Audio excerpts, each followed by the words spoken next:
Welcome to Rebirth Podcast. I'm your host, Shea. Tonight, I'm so excited. We have the amazing recording artist, Michelle Lee, that is joining us.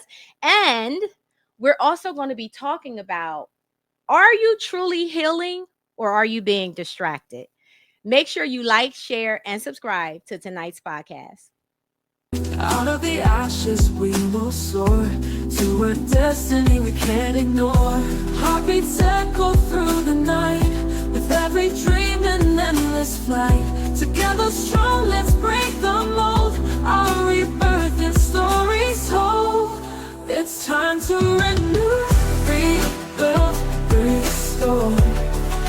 Unlock the dreams we've been waiting for. Rise up higher, more and more. With every breath, a new dawn's roar. Happy Monday. Welcome to Rebirth Podcast. I'm your host, Shea. I'm your boy, Corey, a.k.a. The Thinker. AKA The Thinker. Yeah. Thank you guys for tuning in. Before we get started, please take a moment to like, share, and subscribe to tonight's podcast. Don't forget, we're available wherever you get your podcast. Just follow at Rebirth U Podcast. So happy Monday. Hey, Corey, what's going on? What's going on? Happy Monday. Happy Monday. How are you? I'm good. I'm ready for this weather to act right, though. Right. We need some act right weather. Yeah. All inconsistent. I was out and about yesterday. Now it's raining and cold again. So I need some consistent weather. But other than that, for sure. Good. That's good. I'm actually just getting over whatever this is. Yeah, I don't know if it's why I gotta sound crazy. You just did. I just want to keep it real with you. I was like, hey, Shay. Hey, how you doing? So what you saying is I sounded like a man. I ain't man. Y'all see how he do me? It was cool though. That was my, testosterone. That's what it was? Yeah, that was taking charge. Yeah, glad you put that to rest. Yes. But welcome back. Thank you. Welcome Thank back. you. I'm getting there. I don't know. Here's the thing though. Y'all, the snow is beautiful, but I'm not a winter person. I'm not a winter baby. I deal with chronic pain and the cold just hurts. It's beautiful to look outside and watch it, but I don't like being in it. I love the warm weather. I like this time of the year going into the, spring, summer, and fall. That's where I thrive. However, allergies is crazy right now. So I don't know if it was allergies or if it was a cold, but I think it was allergies because I had that scratchiness, that itchy feeling in the back of my throat. Yeah. Whatever, Corey. Corey always playing. Yeah. So anyway, we are excited tonight. We have a special young lady that's going to be joining us for our Rebirth Spotlight, and I can't wait to talk to her. But before we get started, my question to you is, well, we're talking about our healing journey, right? And we're talking about we're healing and my peace is non-negotiable and all the little sayings that we have. My question to you is, are you healing or are you really distracted? And when I say that, well, you know what? I want you to think about it. I want you to think about what you think I'm talking about when I say distracted. Distracted. I was about to ask you, what's distracted? Yeah. We're not gonna get into it yet because we gotta talk to. We gotta talk to Michelle Lee. Yes. Yeah, so would you like to tell the people a little bit about this amazing young lady? Yeah, let me okay. Get my eyes. We was talking about season. I got a little taste in my eyes now, so you know how that go. I ain't seasoned quite yet. Michelle Lee, a dynamic gospel artist whose soulful voice and heartfelt worship brings refreshing presence to modern Christian music. Blending her spirit-led vocals and contemporary songwriting and creates music that uplifts and inspires and draws listeners closer with faith. Her versatile performance background includes appearances with Re-owned verses and such as appeared at Radio City Music Hall, Apollo Theater. Apollo. Oh, okay. I grew up in Apollo. Oh, okay. Yeah. We'll talk about that later. Kiki Shepard passed away. I seen that. Yeah. I said 74, but right? Go ahead, continue. Sorry. World Cap and as also in The Queen. She also has performed with notable including artists as Bobby Longhead and Memphis Mafia Band and Main Event Band. Sorry. Now stepping into her faith fully, as Spotlight, Michelle Lee continues to share her faith through powerful spirit-led performances that create meaningful connections with her audiences. With her authenticity, joy, and purpose at the center of her artistry, she remains committed to using her gift to uplift others and to shine a light through her own music. And her light shines just through her personality. Yeah, she said She hi. has a I'm like, hi. I'm like, she has a hey. she has an amazing personality, and it's so funny because in my head we were already friends. I knew her. I follow her, she follows me, but I'm always, when she posts stuff, I'm always giving her love. And we finally met in person at Plated Soul. Michelle Washington was having something there, and we finally got a chance to meet in person. And you would think we had known each other. I was there. So, oh, you was there. My bad. My bad, Corey. It's fine. I was at the bar eating. That's the see, there you go. That's My the fault. problem. With that being said, without further ado, please welcome to the Rebirth Podcast, shining a spotlight on music artists. Michelle.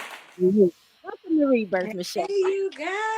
I'm so happy to be here. Yes, thank you. I'm so Welcome, excited welcome. to have you. Thank you for having me. Absolutely. How are you?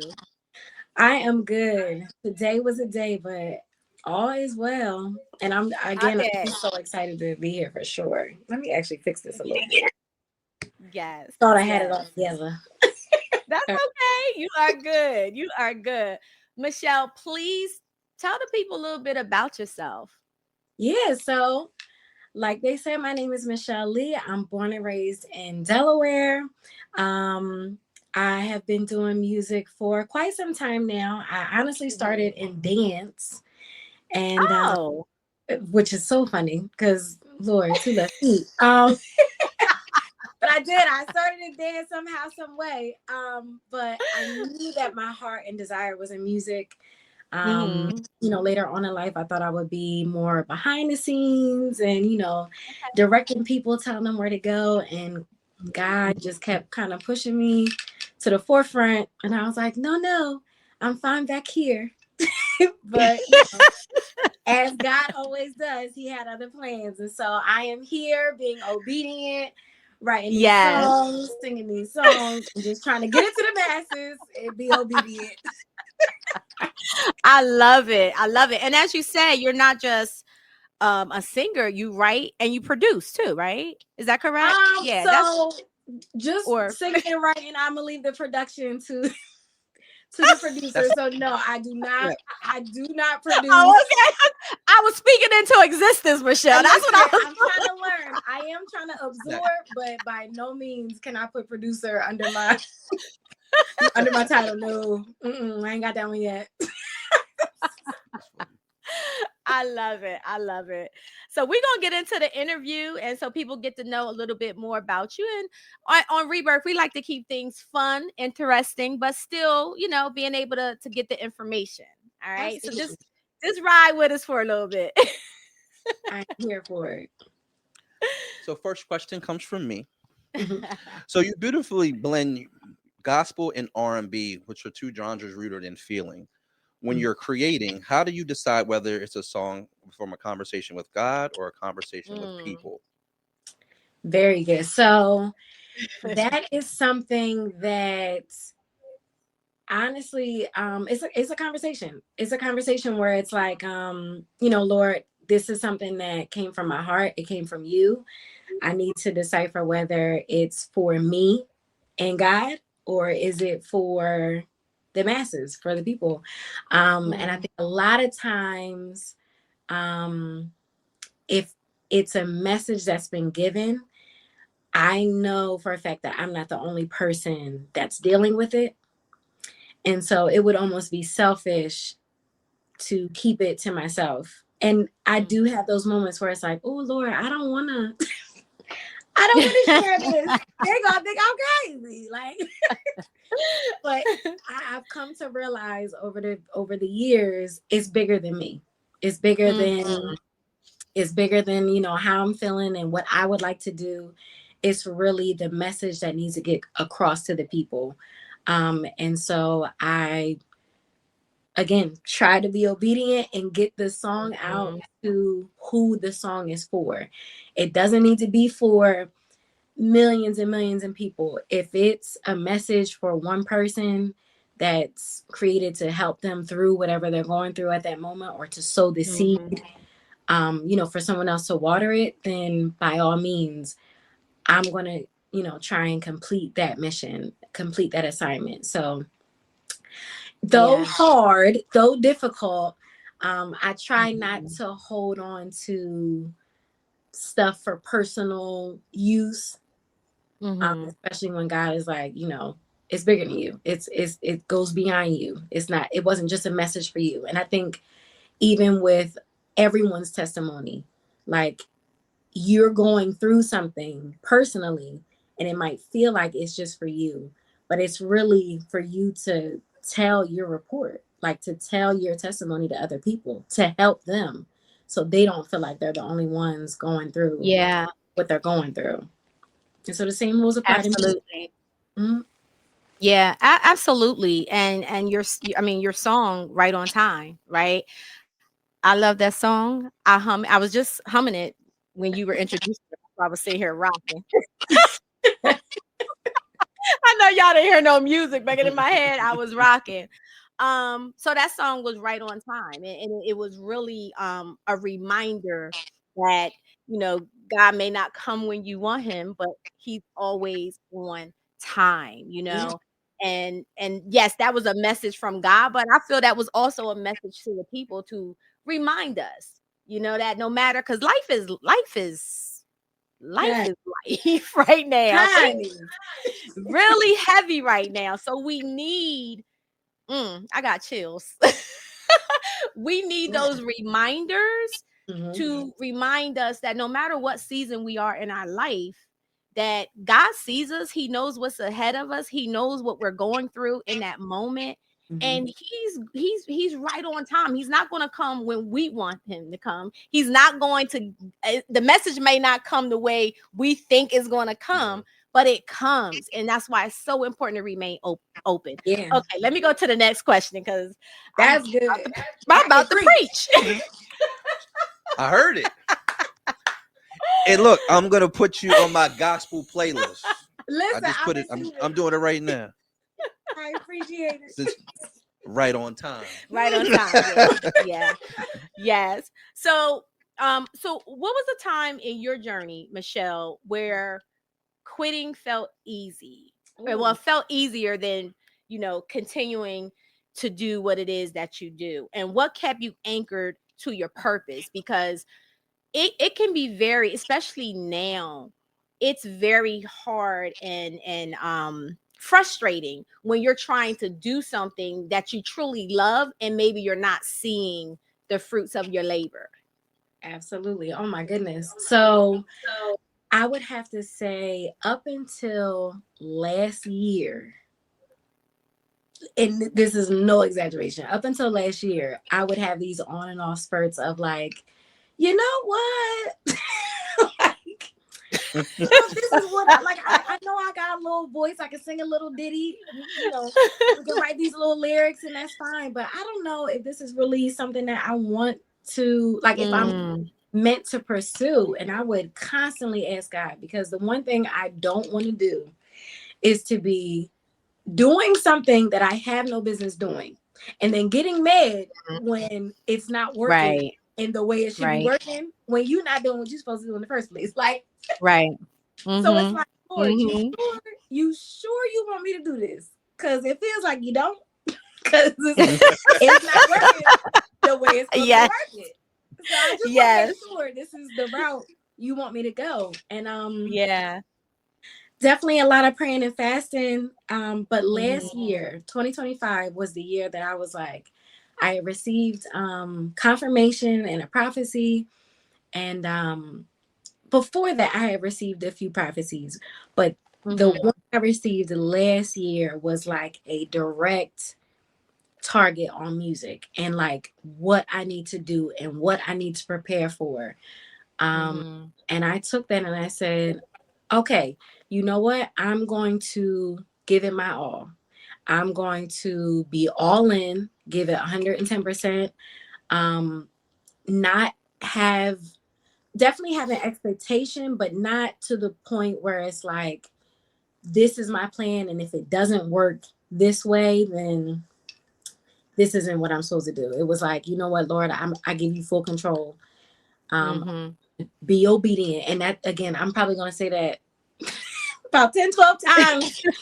Because it's like, just be obedient. It's like I'm rehearsing it at this point. I want to be obedient, regardless of how I feel, regardless of what I want to do. And a lot of stuff turned for the better, because it was like I gave God full control.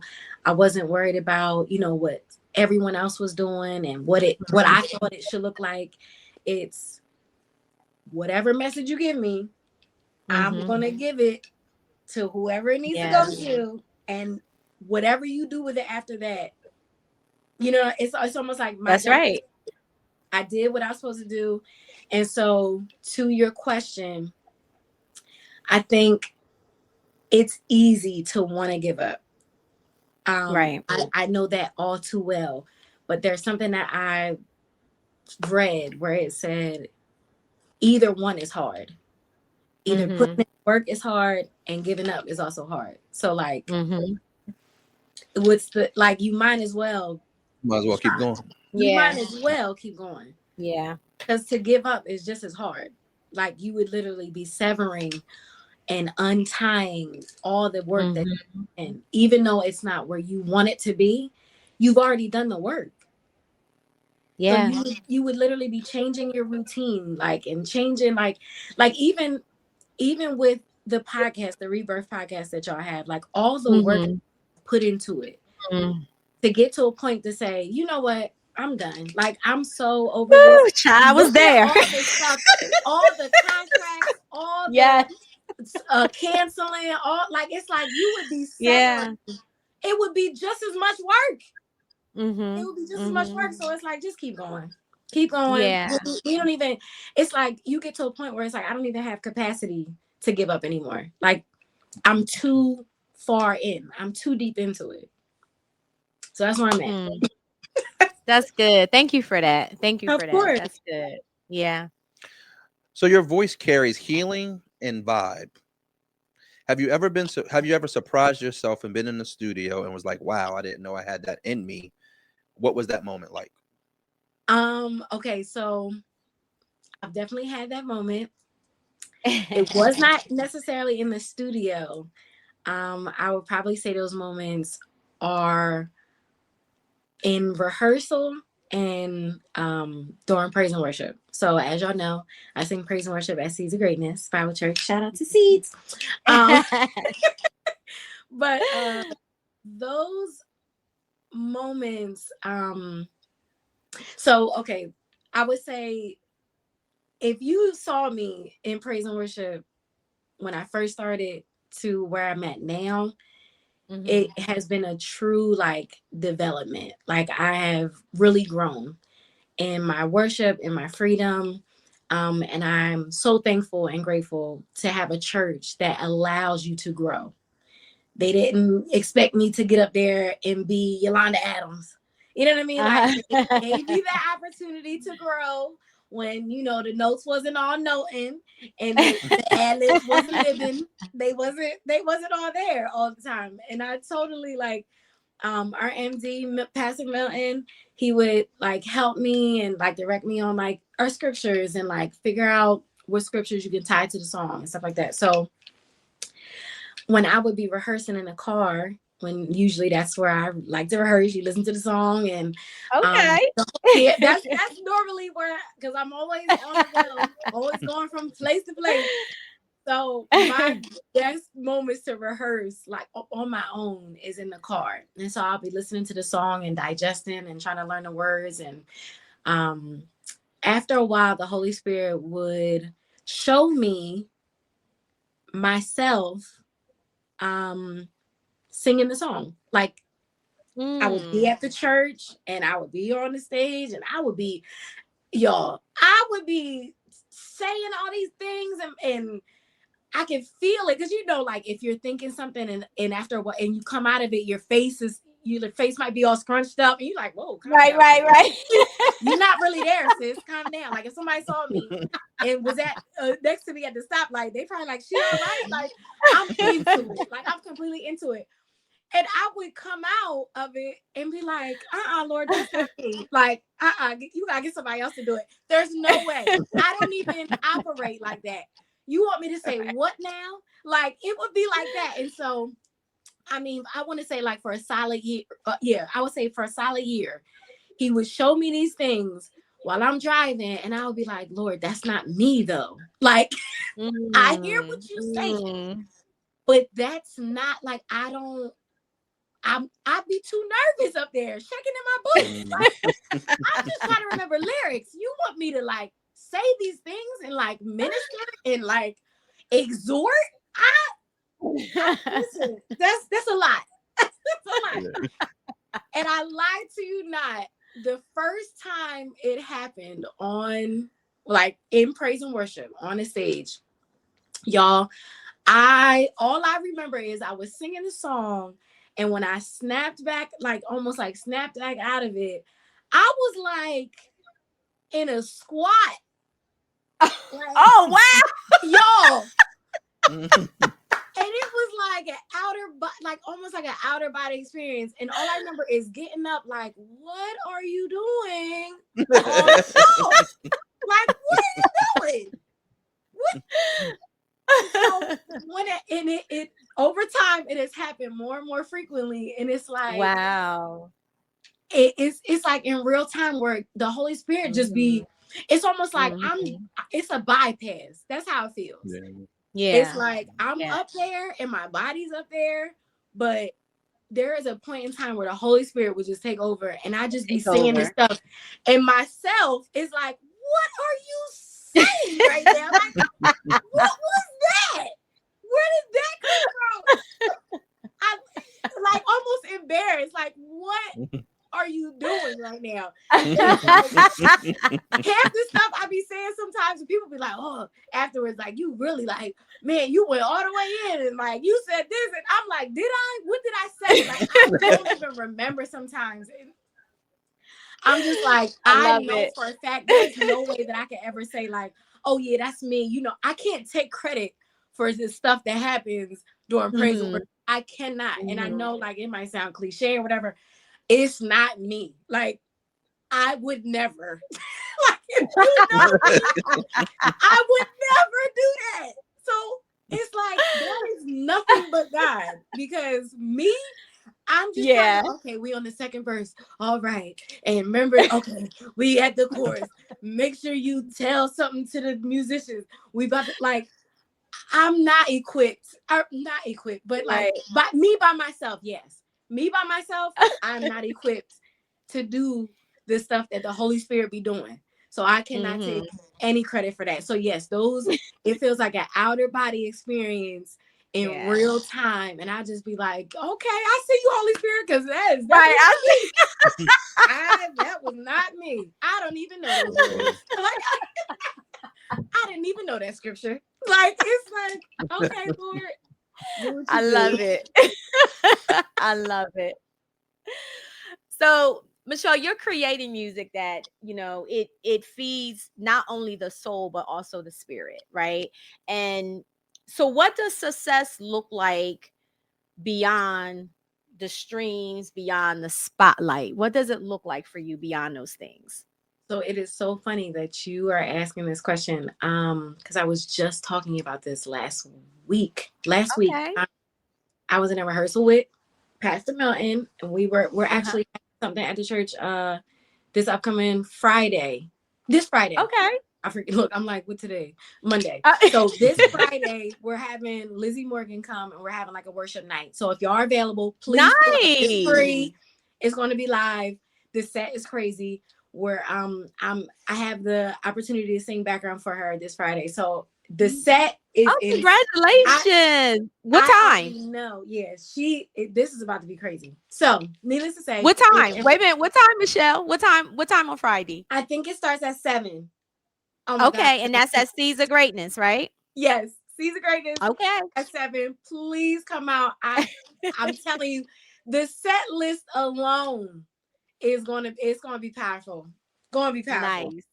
Nice. But yeah, we were in rehearsal, and this type of question came up, and I started to get emotional with my answer because yeah, there a lot of people would look at it from like a popularity standpoint, or from the streams and the money and like the glitz and glam and that type of stuff, and the red carpet and stuff. If you once again, if you know me, I am an introvert.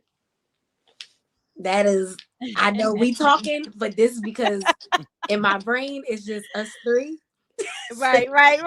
And to get through this, It is. It's just us say three. it's us three. It's just us three. So, but I'm an introvert. So like all the eyes and stuff, that's not my thing. It's really not. I would prefer, again, I thought I was gonna be in the back, behind the scenes. So that type of stuff doesn't really appeal to me. It's like I will do it if you want me to, Lord, but that's not my reason for doing it. Right. I like my personal space. I like my alone time, whatever the case may be. Mm-hmm. But I have come to realize that when there are like, God will allow certain people to come to me and say like, hey, like your song really blessed me. And, it's like, okay, thank you. Or like, man, I really love that song. And it's like, I appreciate that. But then there are some people, and I mean few, but it's so impactful when people come and say like, this is what I'm currently going through. And I heard your song and it like helped.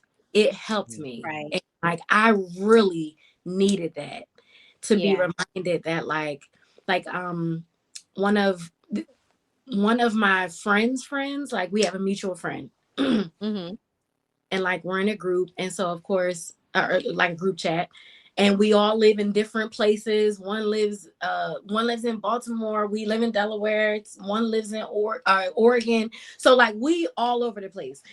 But she hit me on the side, like a one-on-one conversation, and was like, hey, like I just want you to know, like you shared your song, and she's like, I went and took a listen to it and it sounds good, but I'm currently going through, like our family's going through a situation, and we're trying to figure out like how to put our daughter into college, and like it just feels like, of course, as a parent, you want to financially provide, but like, the finances ain't financing the way it should be. And like she was just like, my back is against the wall.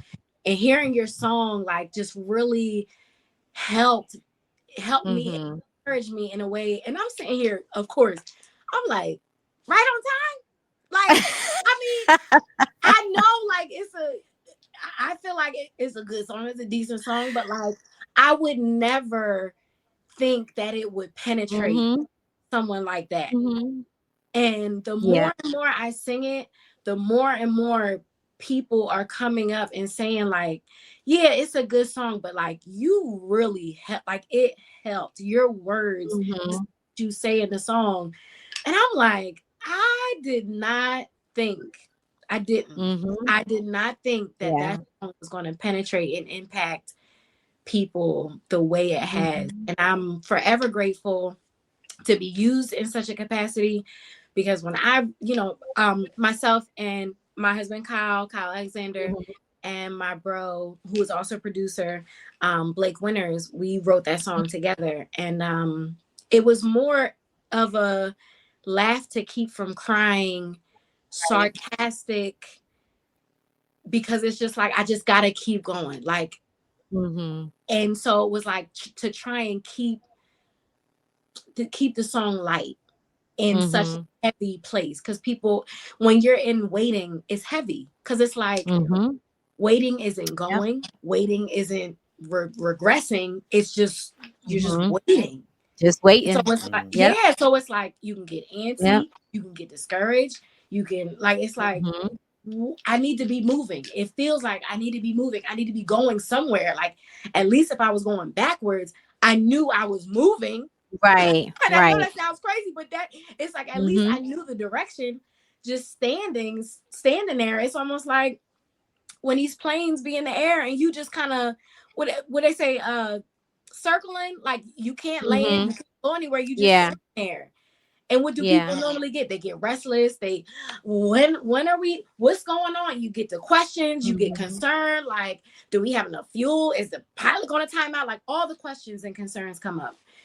And it's like, it's a heavy uncertain, it's a lot of uncertainty in that waiting period.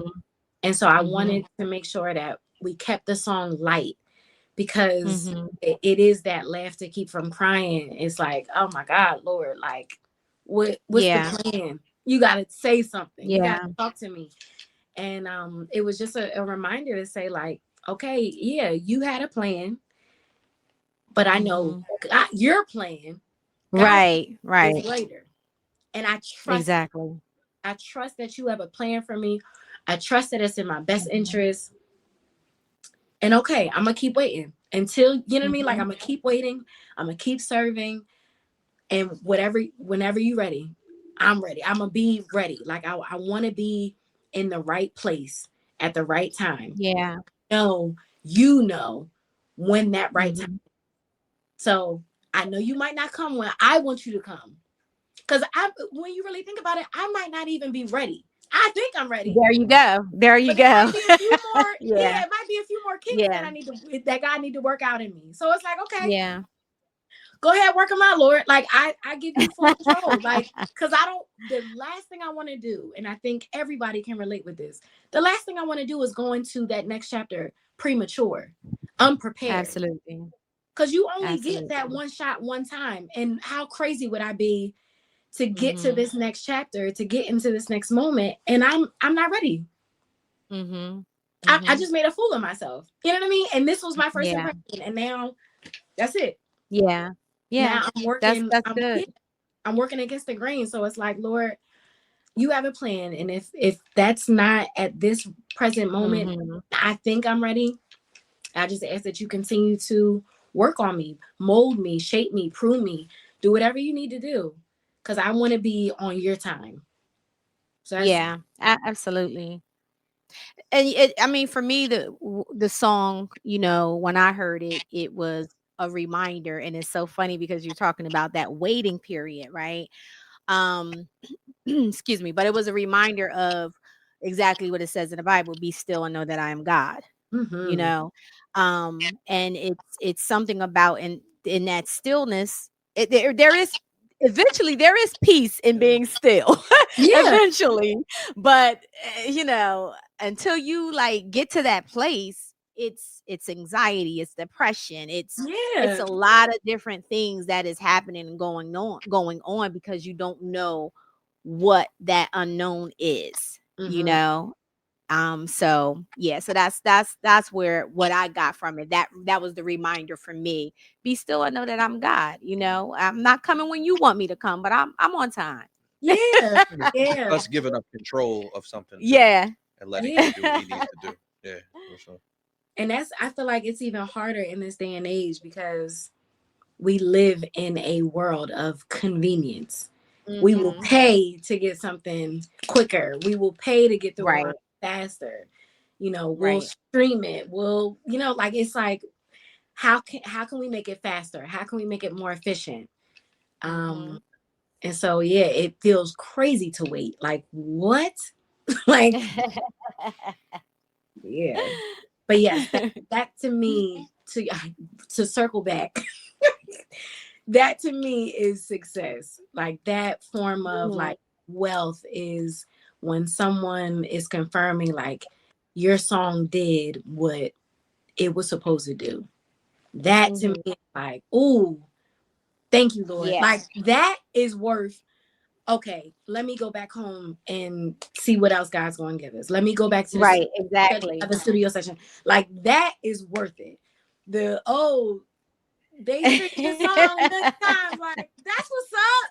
Like, did anybody get it? Like, that's my thing. Like, did anybody get it? Did it help anybody? Because that is like, that's where the wealth is.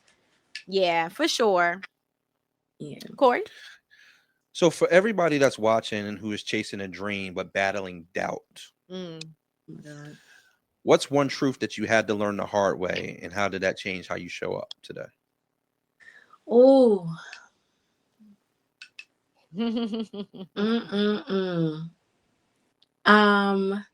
So me and doubting, we go together real bad. Me and doubt go together real bad. Okay, we cool, and we should be. It's like that toxic relationship that you just right. So that's an ongoing thing. I am. God is still. That's that area. God's still working. He working on me until it's a good. He working on all of us. Yeah. Doubt is, oh my goodness. But again, I think after last year, when I finally said, like, okay, I'm all in, and whatever you do with it is fine with me. Whenever you say stop, wherever you say go, I'm with it. No matter how hard it is, no matter whatever. And so that has, and because I believe God knows that this is something that he's still working out the kinks in me. He, and God is funny because he completely has a sense of humor. God has me moving at a pace where I don't have time to overthink. I'm an overthinker. Completely. I'm a complete overthinker, y'all. Like, if you give me too much time, I will overanalyze the whole thing, talk myself out of it, back into it, around it. Like, they didn't even want me to be on the podcast, but because she know Michelle and because she cool Michelle, like, I will totally self-sabotage all the things. I will do it. I will do it if I have too much time. So what God said was, bet, I got you. Okay. I will give you time. And that's literally what life has been. It's like, I need you to be here. I need you to be there. And then I need you to do that and do this. And it's like, yes, Lord. Yes, Lord. Yes, Lord. But I don't have time to be like, well, what should I? It's like, you need to answer the question. You need to be prepared. You need to get it done. And so it's like, he has put me in a position where I don't have time to doubt. That is where it is. It's like, if I overthink, I'm going to miss it. I'm going to miss the opportunity overthinking. And then you're going to be mad at me. Then I'm going to be mad at myself because I missed the opportunity when all you had to do was move, walk. Yeah. Step. Like, so that is, I don't even know if I could consider it my strategy. Because it's just, that's how life has been. It's like, you just got to go. And so it's like, okay, Lord, all right, I'm moving. And so that's how I've been working on doubt. And I pray that as it continues to happen, it's starting to build this momentum of this is how I operate. I just move because I've bypassed the option of overthinking, of doubt, of self-sabotage. And it's like, you don't have time to do that. Just do it. Yeah. That's good. And I think the great thing is that you know what the limitations are for you. You know yourself, right? Yeah. So it's hard when you don't know that you're an overthinker or you don't know that you analyze all the time. But because you do know those things, then you're able to change it. And I always say we can't change what we don't acknowledge, you know. Sure. So and he knows that, and that's why he puts you in those situations. Because he know I'm going to overthink. Are you sure? Right? Absolutely. Like, I'm pretty sure. Like, if God be like, oh my God, like, bruh, just do what I have to do. I know he'd be like, yes. Oh my God. Yeah, it's real. It's real. I want to go to the comments really quick. Lisa Lewis says, that is me. She says, she's an overthinker too, or overanalyze. So that's good. Yeah. That's my introvert twin. And while we're taking comments, if you have a question for Michelle while she's here, please drop it in the chat. and we'll make sure we will definitely get an answer for you before she goes. So Michelle, when the lights go down and the music fades, Mhm. who is Michelle Lee becoming? And what do you want people to feel long after they have experienced you? Oh my goodness. That was our deep question. The deep it was. You went to the Mariana Trench on that one. Okay. Let me see. I would like. I want God to be left at the end of the day, because really, whether it's me, whether it's another artist, whether it's another painter, whether it's another dancer, like there are so many different ministries and so many forms of worship that people are able to do. It's not just in the Right. art. I mean, even you guys, this is a form of worship. Like you're creating a platform for people to hear and be inspired and be motivated, and you're leaving an impression. And it might not necessarily be your faces that they see or the name that they see, but it's Yeah. impression of the spirit, Mm-hmm. really, like what's on the Mm-hmm. inside of you. And so I pray that when I leave a space, or someone hears a song, or when I leave this earth, that the impressions that I was assigned to make were done, like they were achieved, they were accomplished, Yeah. and people were impacted in the way that they were supposed to be impacted. And I know that's might sound a little general, but I know that the church, we know the body is the church is the body of Christ. Mm-hmm. And so my song might be something that plants a seed into somebody, but then Mm-hmm. they might watch your podcast and you might say something that waters the seed. You know what I mean? Right. Like it's Right. like, and they might go to church on Sunday, or Yeah. The the word connection. somebody. Yeah. Yeah. And so it's like Mm-hmm.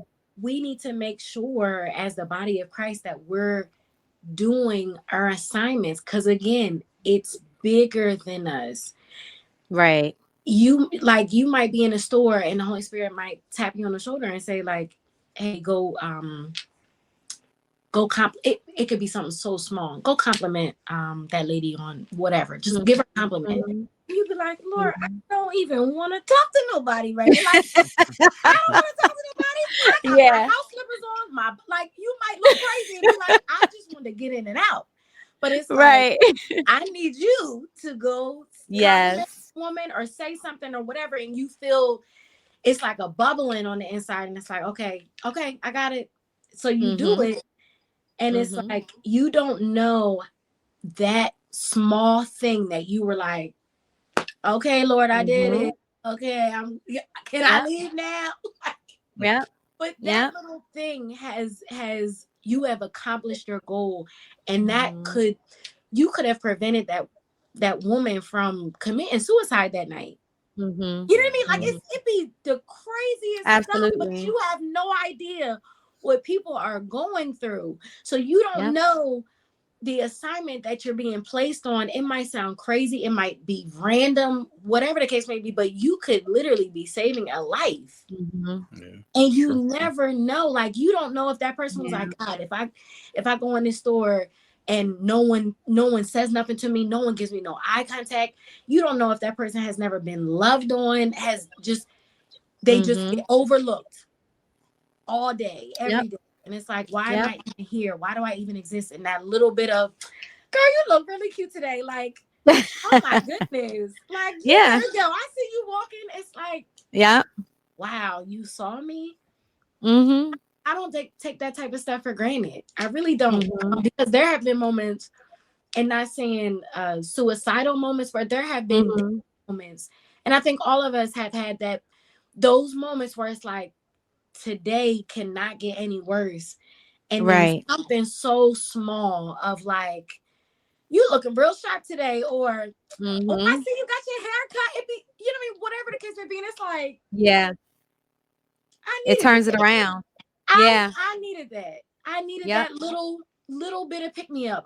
It didn't need to turn into no, conversation or nothing like that. Mm-hmm. It was just something where the Holy Spirit was like, it felt like a little kiss on the cheek Yeah. from, and it's like, yeah. So I would love for when I leave for that to be a ricochet Mm-hmm. of, Mm-hmm. God and just the impact and the inspiration to and want people to share it.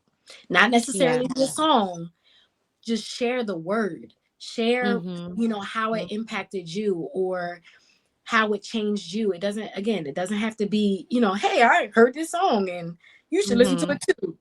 I'm not talking about that. I'm talking about Mm-hmm. the healing part or the Right. impactful part and that contagious feeling, sharing that with other people. Because I feel Yeah. like that is what the world needs now more than ever. Yes. Yep. So much stuff going on. Absolutely. Agreed. And I feel like we're constantly being bombarded with Mm-hmm. negativity, with fear. Like, if I see one more thing, like, the stuff that you used to watch, that was demonic, and this is bad, and Right. the stuff that you eat is bad. And it's like, okay, so I need to eat air, but I really can't eat air because it's polluted. And I Exactly. can't, like, it's like, I want to do the Don't potent. breathe. It's like, it don't matter what you do. It's all wrong. It's all bad. And it's like, Right. you know what? I would be honored to share positivity, to share God's word through song, Mm-hmm. to just Mm-hmm. be nice, be happy, be friendly. Because, oh my God, people, it's a lot going on. It's a It lot going is. on. It's a lot, It's a y'all. lot. Yeah. It is a lot. And it just, your answer to that question, it just came right back full circle to being obedient, Mm-hmm. just being obedient because, even, giving a compliment to someone, if God's telling you to do that. And like you said, because trust me, I'm a mental health therapist and these conversations happen all the time. You don't know what a person is going through. You don't know that person may have just thought about how they're going to end their life. And the fact that you even said hi, we don't even speak to each other today. We don't Yeah. even speak to each other today, which is crazy to me. You can't even say good morning, good afternoon, hello, none of that. And just being able to give someone a compliment or just say something nice and you're being obedient, if that's something that No. you felt led to do, you have probably saved somebody's life. So Mm-hmm. it Yeah. went right back full circle to what you said earlier, Michelle, is about being obedient, being obedient. And I thank you for being obedient to your craft, your artistry, to who you are, who God called you to be. Um, and it's and you can see that. So there was a question where we said about what do you want people to walk away after experiencing you. I've had the opportunity to experience you, and this is before you and I actually met. It was at one of the Oscar parties here in Delaware. Portia was giving it and you were performing, and Oh, I was sitting in the audience. I was right there at the front table, and it was a great experience, and you literally could see your spirit and your soul just through your experience. So I thank you for that, and thank you for doing what you're doing. And we're here. Yeah, we We are here to support however we can, because I want you to win, and because I really truly believe in your artistry and what God has called you to do. I Yeah. appreciate y'all. Oh my goodness. You're talking about 50 Shades of Chocolate? Yes. Yep. Yes. Oh my gosh. Yes, yes, Yes. yes. That is so crazy. See what I'm saying? Like Uh-huh. being at the right place at the right Yep. time. And it's just, yeah, I love that. Yes. Yep, exactly. So can you just share with us before you go what you have coming up, how people can follow you, how can they get the song, your music, all of that?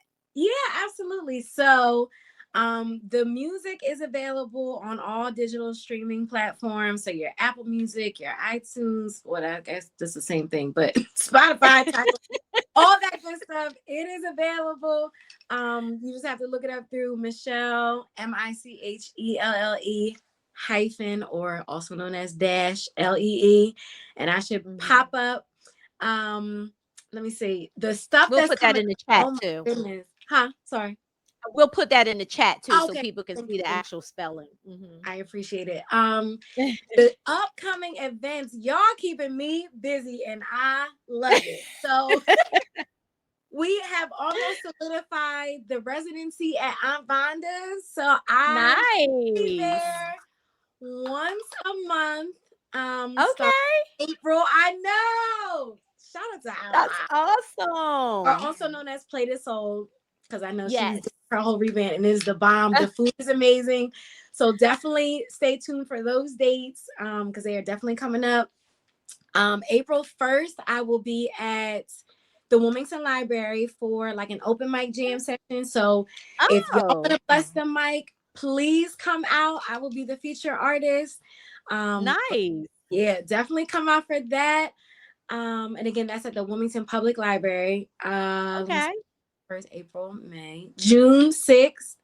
I will be at the So What Festival in Philly. I believe that's happening at Change Church in Philly. And there's also another event, June 6th, same day, June 6th. Okay. The Men's Wellness Day is happening in Philly. I Oh, believe that's wow. Okay. it. So definitely pull up for that. That's going to be absolutely amazing. You definitely don't want to miss that. And of course, by then the weather is going to be breaking. Oh, Yes. it has been broken. We're going to be in the heat in June. And I Hopefully knew that's so. what y'all was waiting for. I heard y'all talking earlier. We almost out of it. We almost there. Yes. We I'm almost ready out of the for 50s, it. the 40s. Goodness gracious. So yeah. I think that might be it for now. Okay, you are booked and busy. I know, yes. And also Holy Culture is doing another event in June. I want to say that's the second week of June. They'll be back at Faith City to do another reconnect. So that's going to be amazing. They're going to do the concert series, and they're going to do a panel discussion. So definitely don't want to miss that for sure.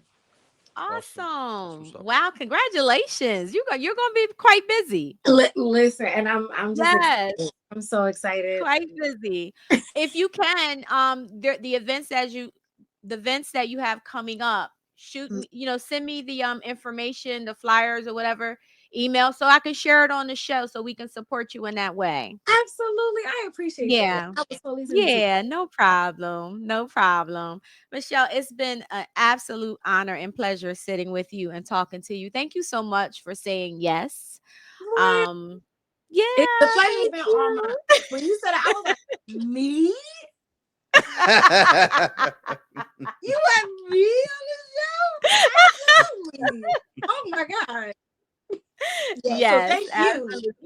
And it was a great show. It was a great show, great conversation. Corey, you got anything you want to say?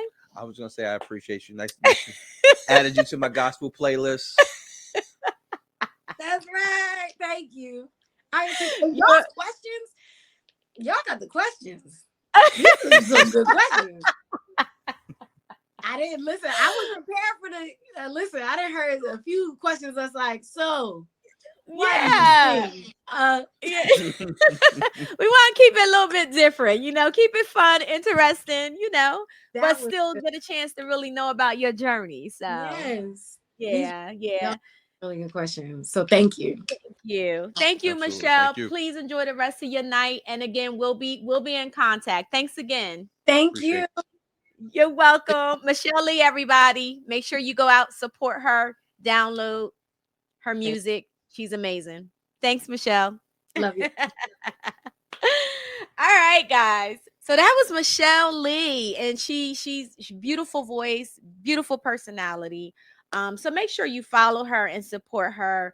She has a lot of amazing events coming up, and yeah, I'm excited. Yeah. I'm excited for her.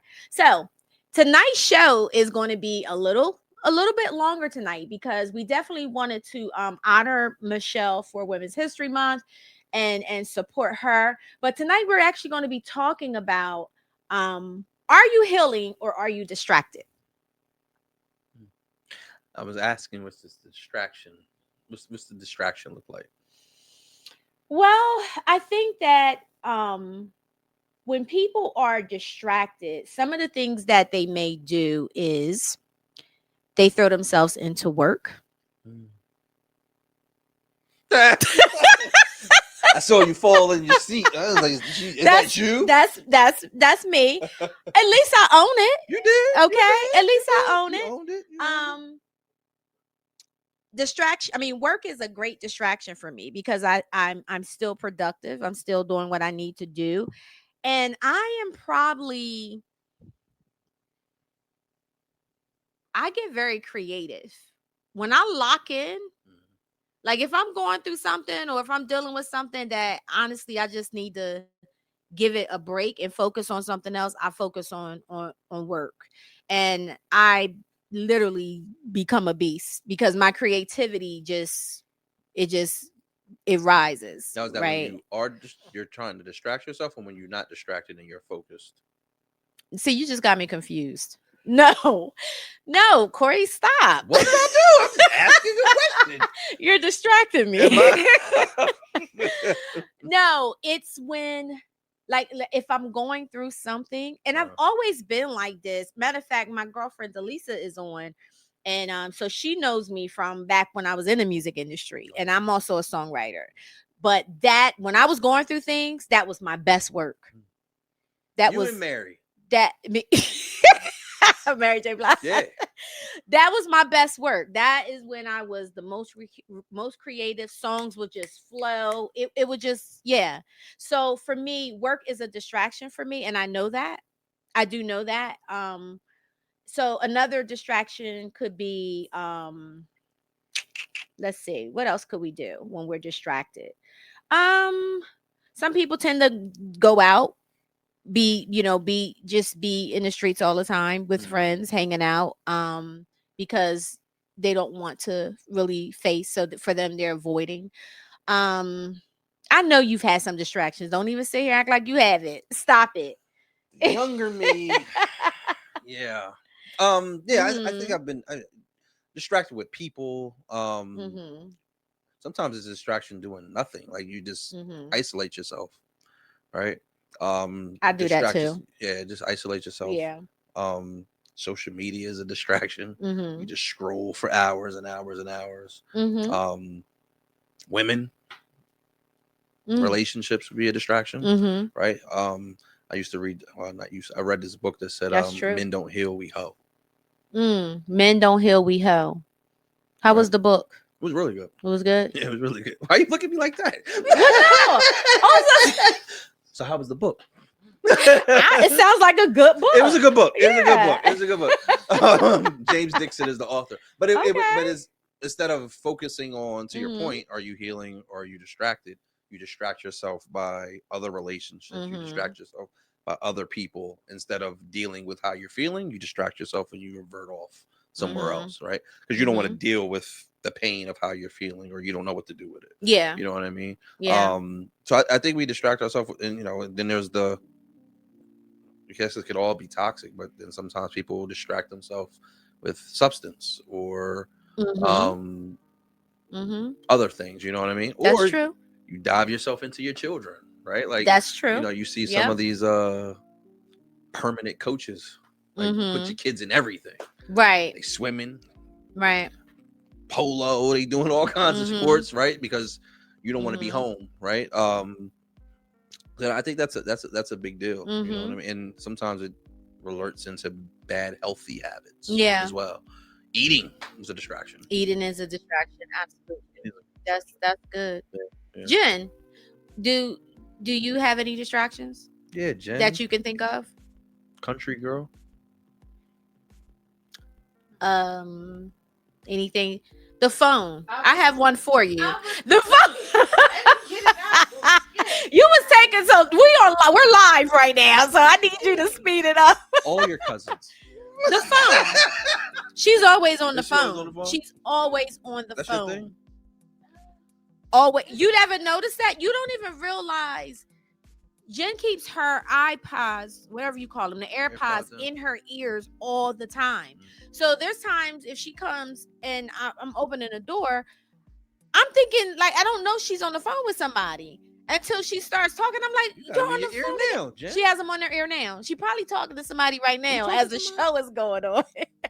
But being on the phone is her distraction for sure. Absolutely. Wow. Anything else? You feel seen or exposed right now? You feel exposed? Yeah. But this is Rebirth.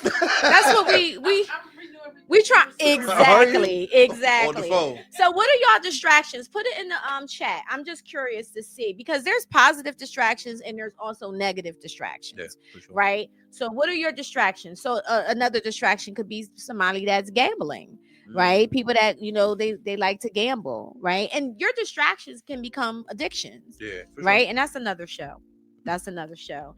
But I think why do we do it? I mean, I think it's to avoid dealing with ourselves or dealing with the problem.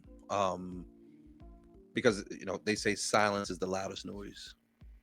Right? And you always have these great quotes. Yeah, I know.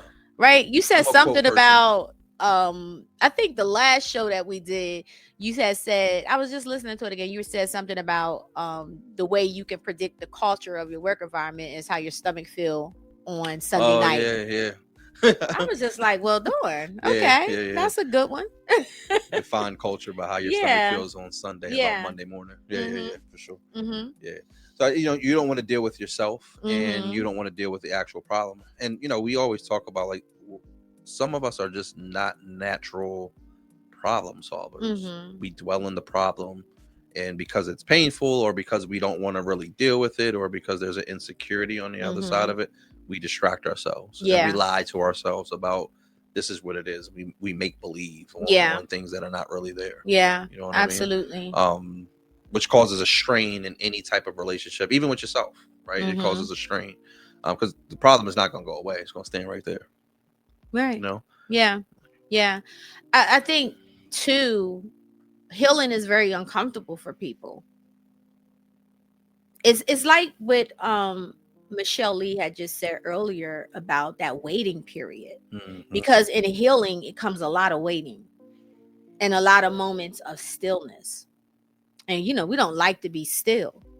We don't like the silence. Yeah, for sure. Because the noise is so loud, and especially if there's trauma connected to it or grief connected to it. Yeah. Right? So when you're healing, you're uncomfortable.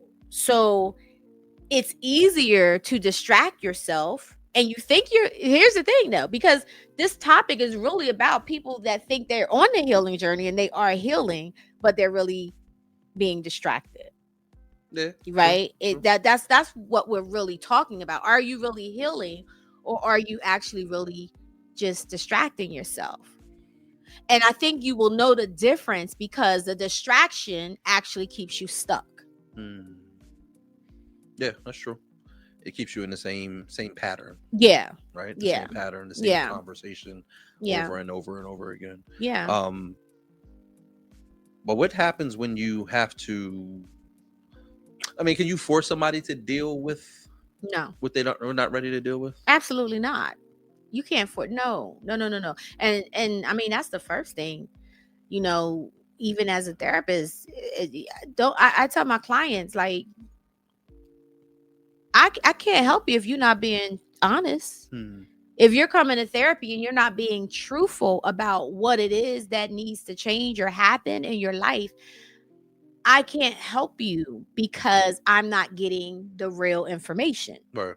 I'm getting what you're representative. I'm getting what you want me to think about you, what you want me to see about you, and not really the truth.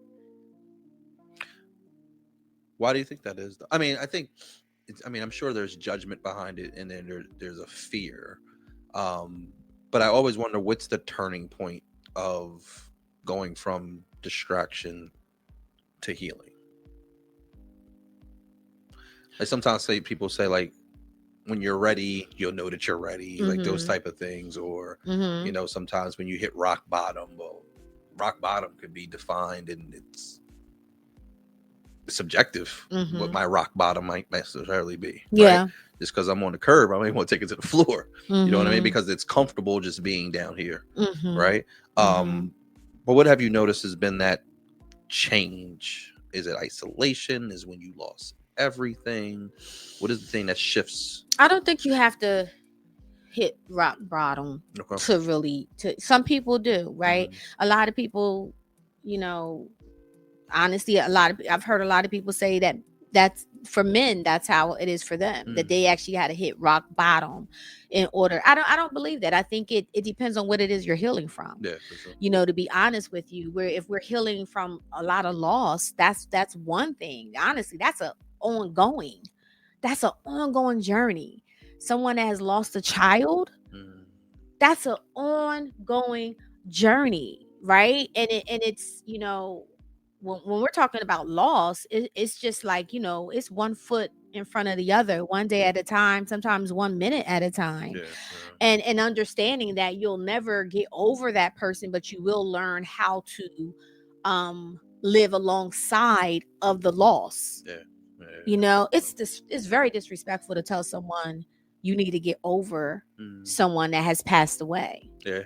You understand? Because that's something that they may never be able to do, but they can learn how to walk alongside of the loss in life, because life does go on. So I think it depends on what it is that we are healing from. But I think the biggest thing in a lot of things is that that keeps people stuck is the lack of accountability and really being able to identify, how did I get here? How did I get here? And sometimes it's like, how did I get here again? Right? Because we sometimes heal from things that we did before. We did before, right? So it's can be repetitive. So it's accountability. It's also being able to understand what your role is in that process, right? But again, it depends on what we're healing from. And in some cases, we're healing from multiple things, because life happens and it's happening all at once.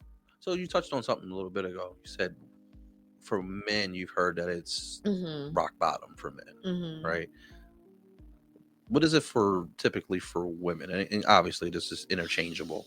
What are some of those things that happen for women that it's like switch? So for us, and you know, the people that are tuned in, if you want to put it in the chat what you think it is for us, I'm going to say for women, we're emotional creatures. You don't say. We're very emotional. And I think our emotions and whatever they're connected to or tied to can prevent us from our own healing. So we literally have to practice the art of emotional detachment.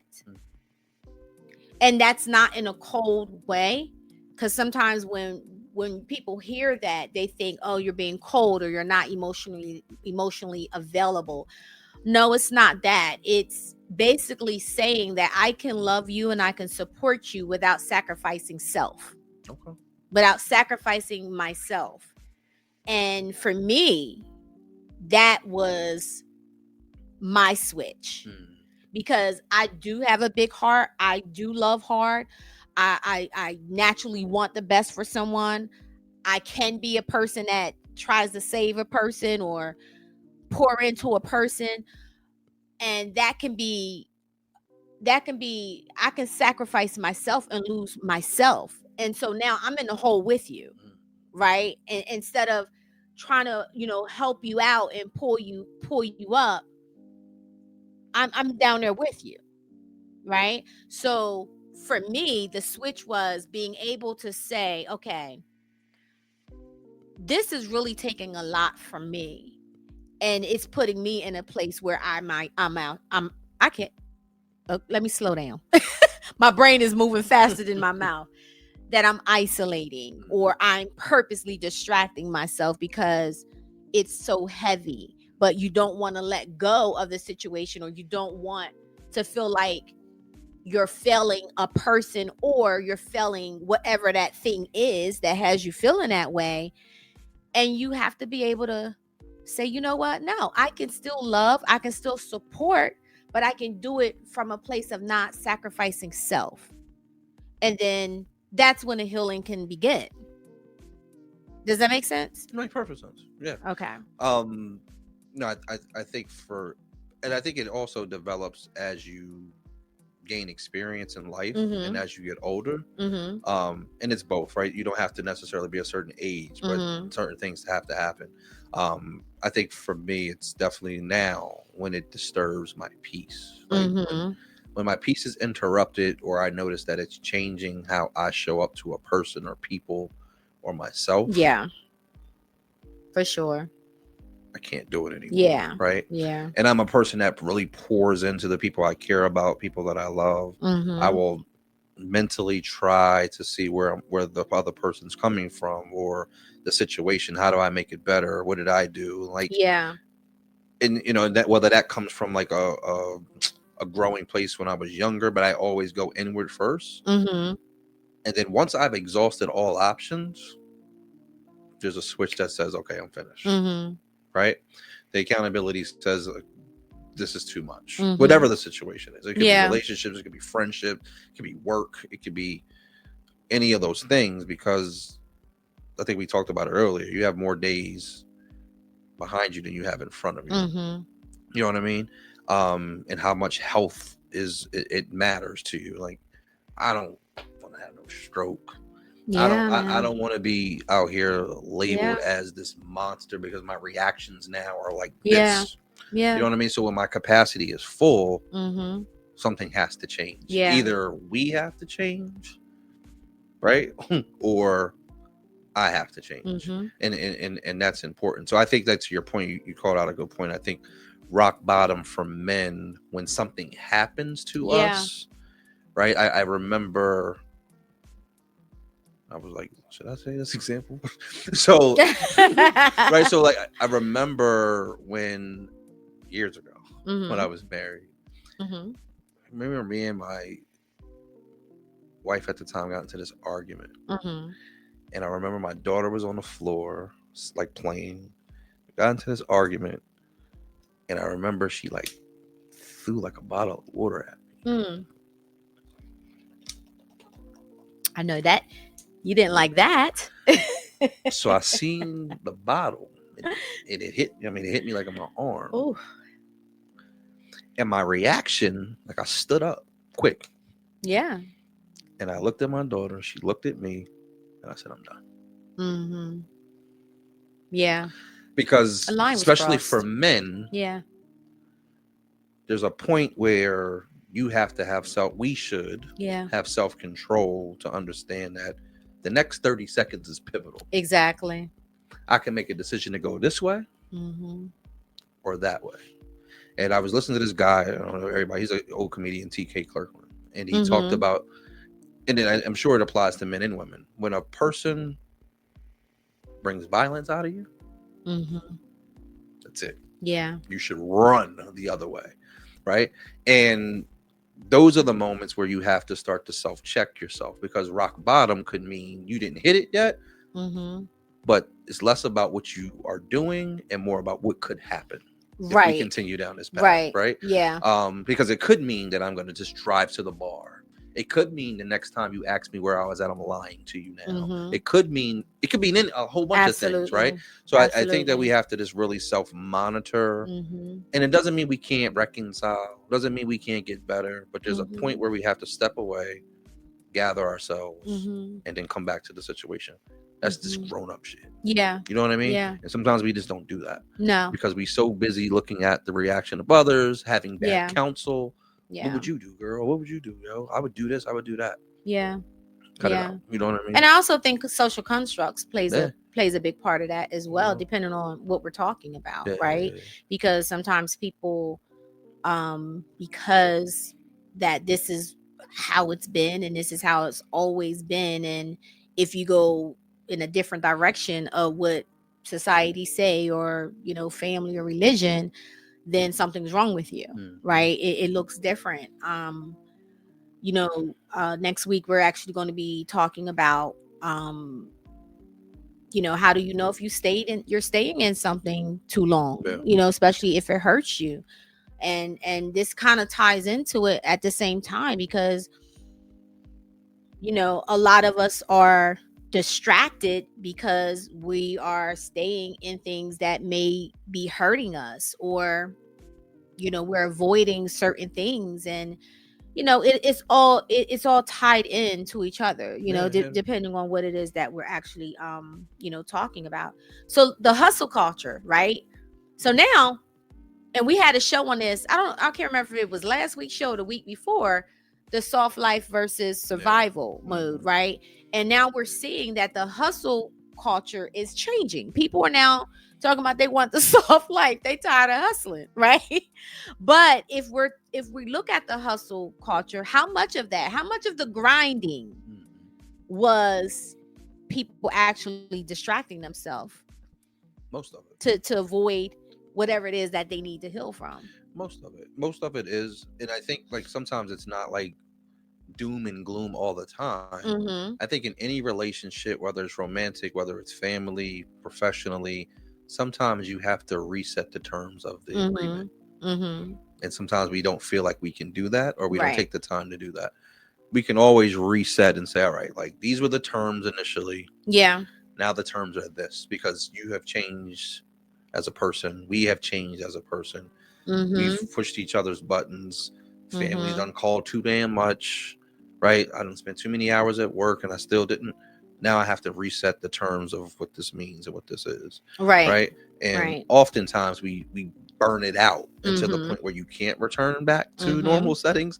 Even in your iPhone, you update your settings. Like, Mhm. sometimes they come with a iPhone 32 update. Mm-hmm. And sometimes it fixes the bugs that happens in your phone. Right. Sometimes we have to do that as people. Yeah. I've developed a lot of bugs over the last 4 years, and I need to reset this because You need to reset. Yeah. The battery is draining too quickly. Yeah. And now I need to install something to make You know this what my battery reset turn. is? You know what? And Do not disturb. I've shared it. Well, not just that. The No, oasis no. outside. It's literally Salt. it's literally a conversation with God. Okay. And I've shared this before. I find whenever I feel drained, my body tells me, it talks to me. You gotta listen, right? I go in prayer and I ask God, and I'm telling you, man, I've been doing this for years and he has not failed me yet on this. I ask God, I say, whatever, whoever that is not tied to my destiny, I ask that you remove them out my life. Mm-hmm. Because sometimes we don't have the strength and the energy or the discernment to be able to do it ourselves, right? So I think if you're finding yourself in these type of situations, it is important to seek counsel, right? Yeah, okay, yes. I'm always going to say go to therapy. I'm always going to promote that. But I'm always going to say go to God too, because, he's not biased, right? When it comes down to these things, sometimes when you talk to your friends about certain things or people that, love or they care for you, their view can be very one-sided. It's coming from a perspective of what they will do, or how they perceived you, or maybe they seen you with a certain strength, and maybe you just don't have that strength right now, right? So I always go to God, and I really lay it, and I put it on, I put it on his feet, and I say, if this person is not connected to me, or if this particular event that's coming up, or if someone's asking me to speak, or whatever it is, if this is not connected to my destiny, I reveal that to me in some type of way. And sometimes it's just actually as simple as I might not hear from the person anymore, right? Or it's less, right? Or if it's someone that's a little bit more closer to me, something, they may come out and say something that gives me like, oh, that there's my answer. Right. But it's so important to be open to it, because how many times have we prayed and say, God, show me a sign, and he done showed you so many signs, and you be like, show me another one, because it's a stop sign. I need something a little bit more clear, right? Because the sign wasn't clear enough for you, or in reality it just wasn't what you wanted to hear. So now you're asking for something else. Well, the reverse of that too is he may show you and tell you, are you tied to the destiny you're asking to have? Right. Because you may feel like you're on chapter 32. But right. I remember in chapter 5, Corey, I told you wasn't supposed to have it. And you went and grabbed it anyway. So now I'm going to let you go deal with this. Yeah. Yeah. Until it's over. Yeah. That's true. But I already told you no. That's true. And you felt like you wanted it anyway. Yeah. Right? So yeah. I'm going to go up and press mute. I hear you talking to me, but you're going to have to deal with these hands first. You know what I mean? So, I used to be boxing you up, right? I would say he don't play about me, but he don't play with me. We don't play with me. I like that. I mean? So I like that. Like, oh, yeah, buddy. Yeah. Don't hold that. Hey, guys, I'm waiting to hear from y'all. Y'all didn't put any of y'all distractions in the chat? Like, y'all don't have no distractions at all? Come on now. Talk to us. We still have some time. What are the things that you do to distract yourself when you're healing, and you notice that maybe you're doing something that, or maybe you're not aware of it yet. I don't know, but I want to hear from you guys. What are your distractions? Busy. Just staying busy. Yeah. That's a distraction. Just constantly staying busy all the time. Just busy. And some busy for no reason. Just busy. Doing nothing. Yeah. Right? Just being able to say, oh yeah, I have this, I have that. 9 times out of 10, you don't even want to go to this or that. Yeah. But you're busy and you're booked and busy.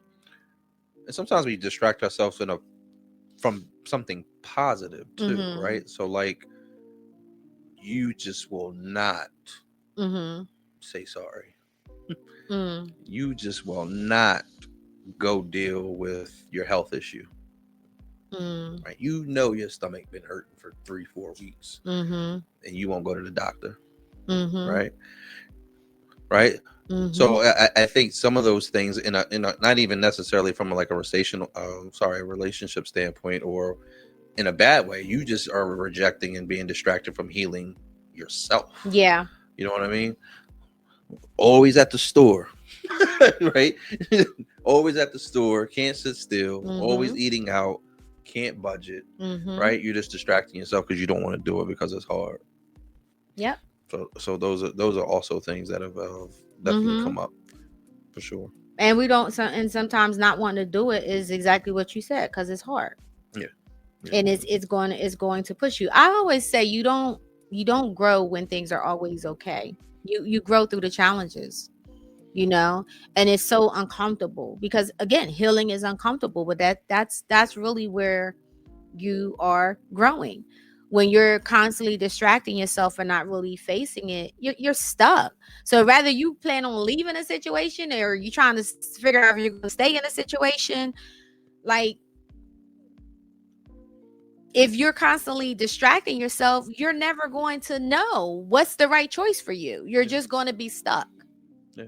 You're going to be stuck. So we do have to kind of face whatever it is that is happening or what's going on. What is healing for you? What does that look like? For me, Mm-hmm. for the thinker.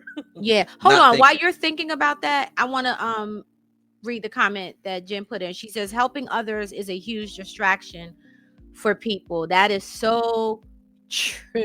Jen, I have to say that probably is something that I also do, right? Because it takes the focus off of you That's true. when you're helping everybody else. So, and I honestly, that's just what I do. That's my career. But I can see where that kind of blends. But yeah, she says you take on their problems to distract from yours. Yep, absolutely. Yep. Actually, that's a good, big Jen. one for most people. Mm-hmm. That's good. Some Yep. people will even say, "Well, tell me about your problem, so I can take distraction off of mine."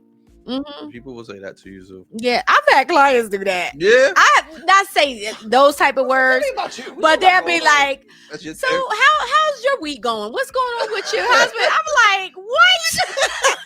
Are you kidding me? If y'all watching, I love y'all. Y'all know I love y'all. But yeah, I'm like, well, my day's been going well, so back to you. That's crazy. Like, oh, sorry about that. No, what was your question to me? Yeah, so what does healing look like for you? Therapy. I haven't crossed over to this place where people feel like the gym is therapy yet. You know what I mean? I haven't got to that yet. I'm in the gym a lot, but like, it don't feel like therapy yet. It just don't feel like. Yeah, it don't feel like. It feel like you need therapy when you finish. Yeah, I feel like I need a pool of warm water before sleep. But I think for me, it's honestly like I talk out my issues. Therapy is a big one for me. Peace is a big one for me. Like just being still. And we talked about that earlier with Michelle, right? Like just being still is a thing for me. Sometimes being around my children is always a healing place for me. Right? Like they don't even be doing nothing. They just be in the house, right? And that's probably like my zen place. Just talking to them and being around them. Potting is healing. It's peaceful. It's a way that you gain therapy in that way as well. Yeah. And I think also like having good people around you is always that's important. Is always powerful. Yeah. But also watching your own healing journey. Sometimes you just gotta celebrate yourself and celebrate the things that you've overcome. Like, damn, if I would have had the same problem at 30, what would I have done? You know what I mean? So like just allowing your growth to just kind of continue to propel. And I think you called the last one, obviously prayer is always a big one. But now I get a kick out of watching what he does next after you pray. Yeah. Like, is he gonna change the situation? And I can't remember the quote. I'm gonna mess it up. That's okay. DMX said, "Oh, right now, God is the only person that could take a situation, change the situation without changing the situation." God is the only person that can take a situation, take a situation, make a situation without changing the situation. So he could take the same thing that you're going through, not change a thing, but change everything about it. It could be your perspective. It could be the fact that you staying still. That's some truth. Right? That's some truth, because that literally just happened to me. Yep. And I'm not going to share what the situation was, but the situation didn't change. My perspective about it changed. Yep. Seriously. Yeah. And it literally changed my whole mood, how I'm operating, all of that. Yeah. So yeah, that's definitely real. Yep. Definitely. So it's interesting how this growth thing kind of happens, but it is, man. Life is amazing. It's hard though. It's not easy. And it's not supposed to be, right? And I think we have to stop looking at life as it's supposed to be easy. It's not. Yeah. Just as much as you're going to have good things, good times, great things happening, you're also going to have not so good things. Yeah. You're going to have challenges. You're going to have, but again, my perspective on that is when things is heavy, man, I be like, all right, guys, let me roll my sleeves up. What Yeah. you trying to teach me now? Yeah. What am I supposed to learn? Oh, okay. All right. Well, let's do it, Yeah. And that's just how I look at it, because I've been so blessed. I'm so grateful. I have nothing to complain about, right? But then there's times where your perspective is, I wish things could be like this. I wanted this to happen. I'm not happy. Why does things have to happen like this? And it's literally just switching this. Focus on the things that are going well. Yeah, for sure. We are naturally drawn to focus on things that are not going well, Mm-hmm. right? All the time. And that keeps us stuck, right? Our past, our trauma, that keeps us stuck. A lot of us is still angry and mad at our parents. Yeah. Because what they didn't do or what they did too much of, and that keeps us stuck from growing in our life, right? And it's if we can just switch that, and just, because again, the older we get, as what's the lady name? Oh gosh, she played on Blackish. She said we don't have too many Jennifer summers. Lewis? Jennifer Lewis. It's my girl. She said we don't have too many summers left. Yeah. When you start counting, I got 20 summers left. Yeah. Come on, that number sounds That crazy. sounds crazy. Yeah. That sounds crazy. It does. You know? It does. Jen says, is therapy the healing or the changed behavior from the work you put into therapy? The therapist does not fix you. Sure. Yeah, the therapist doesn't fix you. Although, I get a lot of credit for stuff. Mm-hmm. But I always say, honey, you did that. Yeah. You coming to therapy, you being consistent, you doing the homework that I give you in therapy, you did it. Yeah. You did it. Yeah. I was just your guide. Yeah. And I think the big piece in that too, so that's very true, is just like we gotta like humble ourselves to be absolutely coached. Because even in, I like to think I'm easy to deal with, but I'm sure I'm not, because I'm stubborn. But even in the midst of some of the feedback that I've ever gotten, relationships, work, like I learn the most, right? Because when I get done, whatever that situation is, I know that I probably didn't show up the best way that I did, or I could have. And I always try to go back and be like, what the hell did I do wrong in this situation? Or how could I have done it better? So, I think you have to be humble about yourself and not take yourself so serious, because you're not always right. Exactly. You're not always right. So exactly, that's a big one. Yeah. And I'm telling you, it's really hard to heal if that's the mindset that you have. If you have a mindset where, like you said, you're always right, or I've always done things this way, or nobody else had an issue with it, you're stuck. Yeah. You're going to stay stuck. Yeah. So it's important. So what is our call? What is our call to action? How do people, number one, identify if they are actually truly on a healing journey, or if they have been distracting themselves? Like what is some things that might come up for you, for someone to be able to identify that? I would say that the same things keep repeating themselves over and over and over again is one. I think that every time you stretch whatever muscle that is and it hurts, you probably should try to stretch a different way, right? I think sometimes when you're if it doesn't feel good, that's a alert to say you need to do something different. Yeah. Right.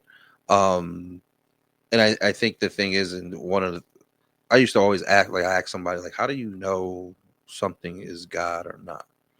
He's never going to tell you to do something that's not good for you, or that doesn't feel the right way, right? Like sometimes you have to, we know the difference between right and wrong, and how we're showing up and we're not.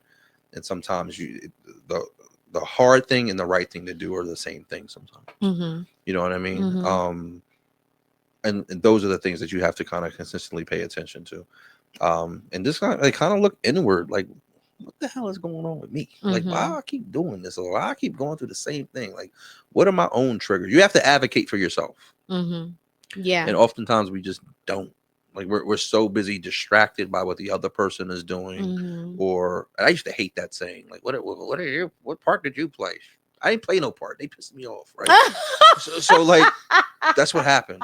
But I do think that you have to pay attention to the things that you're Mhm. doing that's contributing to the space Yeah, that you're in. absolutely.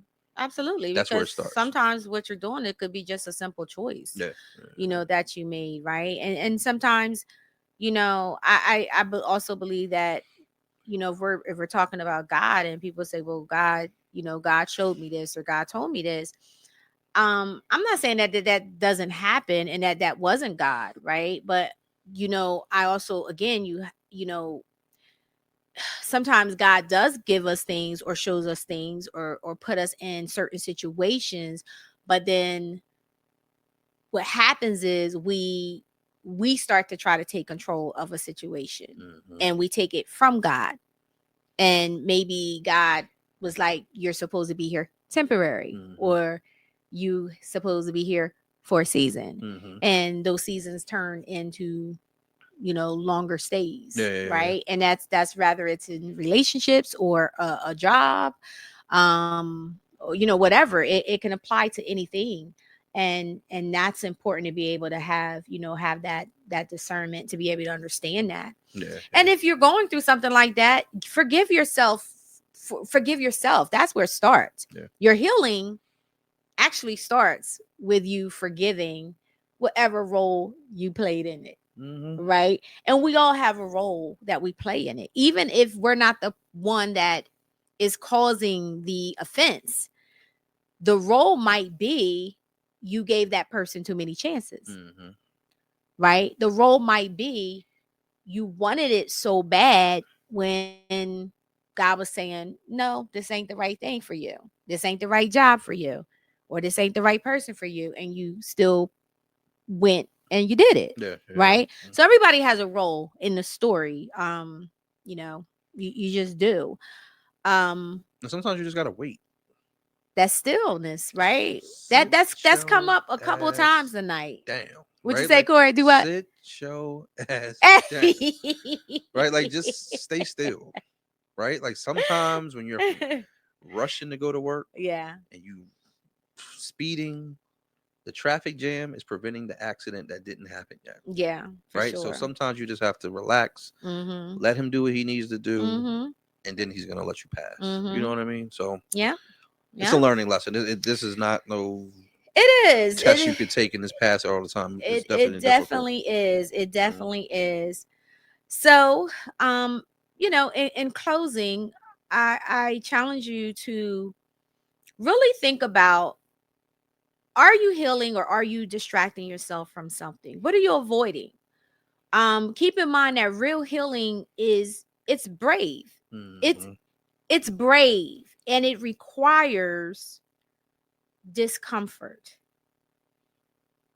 It's not comfortable. No. It's not. Distractions keep us from growth.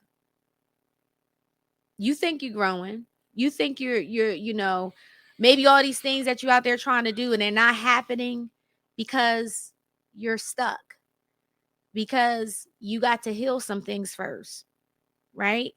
So if you're kind of spinning, spiraling, why isn't this happening? Nothing ever happens for me. Maybe God's trying to tell you to focus on your healing first, right? Yeah. Because how can you even receive something if you're not healed? If you're not healed, you're not open to really receive it. How do you know it's for you if you're not healed and open to know that it's for you? Yeah. Right? So, and that's a perfect example. I always hear people say, I just want, I want love. I want to find love. And it's like, well, do you love yourself? Have you healed that part? Because how can you be open to love if you don't even know how to love you first? Yeah. Right? So It reminds me of the Ayanna Van Zant and Oprah story when they I don't know if they first together. I think when Oprah first got owned. I know exactly what you're talking about. Yeah. She wanted her show like now. Right? Oprah Yeah. didn't give it to her yet. And I think she went with Barbara Walters. I think is where she went. It didn't work out, and they wound up coming back together and realize the wait. And sometimes you have to wait for things to develop. For it to be for you to be ready for it. You know what I mean? Absolutely. So, absolutely. Yeah. Yeah. And sometimes, to be honest with you, some situations don't require you to leave. It requires exactly what you just said. Sometimes you have to, you have to be still, and in that stillness, things have to develop. It has to develop to where that it could be. And as long as there's movement and there's work being done, because sometimes we leave things too soon, too prematurely, and we haven't been able to allow that thing to really go through the necessary steps that it needs to go through. Michelle Lee had said a little bit earlier, when she was talking about being still, like, if she would have left her music career, although there was times where she felt like she wanted to give up, but what if she would have gave up too soon? Yeah. Right? They always say the breakthrough is right on the cuffs of you giving up on something. So, man, there's just no perfect answer. It's really, you just really gotta, number one, be in tune to yourself, and then the other thing is, I have to say, and I'm going to continue to say this on the podcast, if you don't have a relationship with God, I don't even know how y'all surviving out here today.